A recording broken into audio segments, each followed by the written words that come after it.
Hello everyone. তো একটা latest update নিয়ে তোমাদের সামনে এলাম। তো Israel bombs Iran, war has started.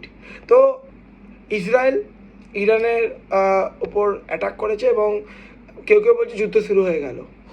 তো দেখো, অপারেশান যে ইসরায়েল যে ইরানের ওপর যেটা বোম করেছে, তো এটা অপারেশানের থ্রু দিয়ে, তো অপারেশান রাইজিং লায়ন। তো আজ ভোরবেলা ইসরায়েলের বিশাল আকারের সামরিক অভিযানে ইরানের ভূখণ্ড জুড়ে ব্যাপক বিমান হামলা চালায়। একাধিক উচ্চ মূল্য পারমাণবিক ও সামরিক লক্ষ্যবস্তুকে আঘাত হানে। এর মধ্যে প্রধান ছিল ইরানের প্রধান ইউরেনিয়াম সমৃদ্ধিকরণ কেন্দ্র নাতানজে।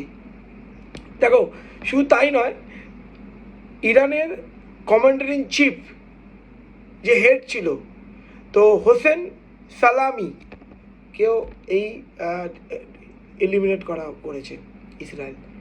তো দেখো, ইসরায়েল মানে বেসিক্যালি ওয়ার্ল্ড ওয়াইড জানা যাচ্ছিল যে ইরান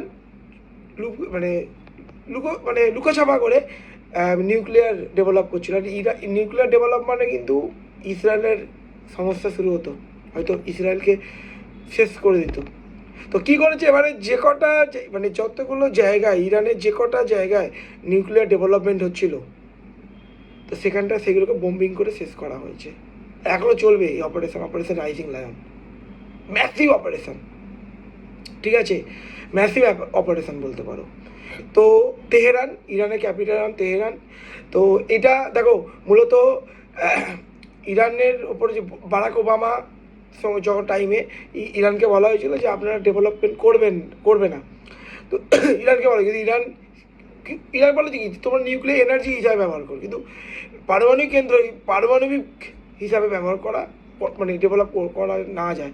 তো শোনেনি, স্যাংশন দিয়েছিল, এবং যখন ডোনাল্ড ট্রাম্প এলো স্যাংশন চলছিল। তো এখন ডোনাল্ড ট্রাম্প বেরিয়ে এসছে, এখান থেকে ডোনাল্ড ট্রাম্প চুপচাপ হয়ে গেছে। ইসরায়েল কিন্তু জানে বিপদ আসন্ন, কারণ ইউএসএ চিন্তার ওপর তার কোনো দেশ চুপ করে থাকবে না, কারণ ইউএসকে আজকের ডেটে কেউ অতটা কেউ বিশ্বাস করে না। ভাবো, ওরা আর্মি ডেতে পাকিস্তান চিফকে ডাকছে, তো কী করে ইউএসএর কে বিশ্বাস করবে? তো ইসরায়েল একাই একশো।